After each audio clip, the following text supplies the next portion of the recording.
weekly in-depth view of agriculture up close. This is In the Field. Presented by Gordon's Feed and Pet. It's time to find those Missouri maps. Find McDonald County, then Rocky Comfort, and finally Thomas Hollow, Missouri. We're here at Gardenia Farms to learn the art of growing specialty cut flowers.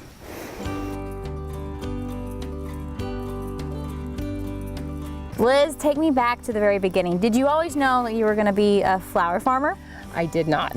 I did not always know it. I became interested in this about 2013. I did a lot of research and I liked the idea of the seasonality, the structure of everything. And so I loved being outdoors. I love flowers.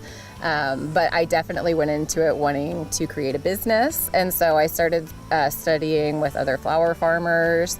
The spring of 2015 was the first time that we attempted this, and we had 3 small rows of flowers.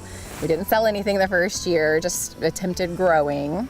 Well, you truly have expanded to a full-time business. And let's take us through that process. You know, you started out with a few rows. What were you growing then? And then how did you decide how to and what to expand on, and what varieties you're offering today? Okay, so we sell mainly to florists, and so I did a lot of research on what are the best cut varieties, also what colors are the most popular in like the wedding industry.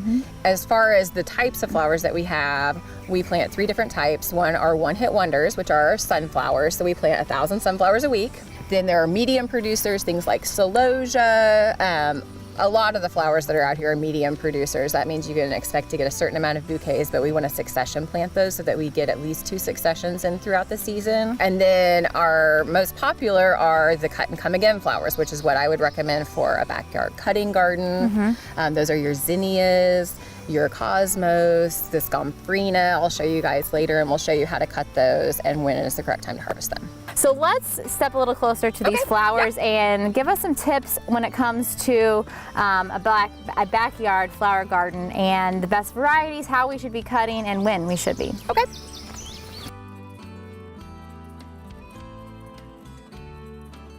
Okay, so I was talking earlier about our cut and come agains, which is what I would recommend for a backyard cutting garden. A fun term I'm learning. I'm gonna have to take it home and use it. Yes, which actually means you cut the flower and then you have additional stems. Here's 3 additional stems that are just waiting to go to bloom. I have grown mini zinnias over the years and never would have called them that, so I'm learning something new. Yeah, so here's a little trick. If you just pinch down about 8 inches down the stem of the flower and shake it, then you can see this is sturdy, this is ready to be cut. So you'd want to cut above the set of leaves right here so that you're keeping these 3 next stems, okay? Now this one, whenever you shake it, you can see the neck is really loose, so I would not harvest that. I would move on to the next one. So this one looks ready to harvest.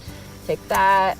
So it's not necessarily the thickness of the stem, it's it's the neck. It's the strength of the neck. And this is just with zinnias. Most other flowers, once they're open to this size, they're ready to harvest. Back here, this is another branching flower called Gomphrena, and it comes in bright red, white, and this dark purple. Yeah, so this is Rudbeckia. This is something that I would recommend for a backyard cutting garden. It is a perennial plant, which means it will come back every year. Love perennials. It's drought resistant, and it's a cut and come again. So you cut it and it's gonna keep producing. We have 4 varieties. These are called Denver Daisy.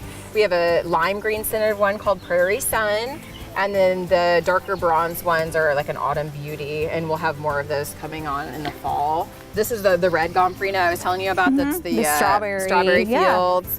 And so this is another great cut and come again. This is also a really good dried flower. So I tried planting some of the flowers together that we could use in like our winter wreath arrangements and things like that. So we're hoping to have a wreath workshop available this year. Well, you know, when we were talking before, you talked about this was land that your husband grew up on. Yes. You know, and his family's right here, his siblings are around, and you're raising your family here. What does that mean to be here in the Ozarks and to run your own business and work from home and have your kids running around with you every day? Well, you know how that is. No, I do. All working women know how that is. It's wonderful. It's a beautiful place to be. It's a beautiful place to have a home and to have, you know, a business. And it's wonderful to have 3 generations here. And also then the kids get to be, you know, so they get to see their grandparents. Their cousins are right down the road. They have, my husband's 2 brothers are all within 5 miles. And so we get to have like big, you know, farm to table family dinners, and it's great.